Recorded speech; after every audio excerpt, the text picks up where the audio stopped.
Ukiona kwamba kuna riziki imezuilika haijakufikia, wallahi fahamu sio ya kwako. Lakini kama ni riziki yako, hakuna mwenye kuweza kutia mguu, kwa kuwa hiyo ni yako.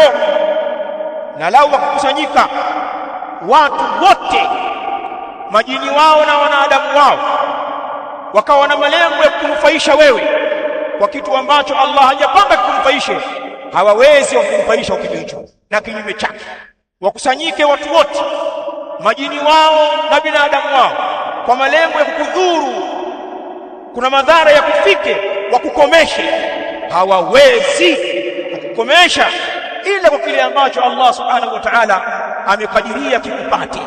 Huu ndio msingi aliotuwekea Mtume Muhammad sallallahu alaihi wa alihi wasallam. Kwa sababu tuko mbali na mafundisho ya dini si Waislamu, ndio maana tunapapatika katika mambo ya riziki, tunababaika.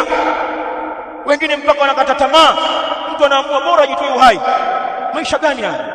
Majukumu yamenilemea, school fees sina, nadaiwa kodi, watoto wanatakiwa wale, mambo magumu bwana. Mtu anajinyonga, anakunywa sumu. Na wengine wanafikia kiwango kibaya zaidi, wanakwenda kwa washirikina kutafuta riziki, kwa waganga wa kienyeji, wanakwenda kuroga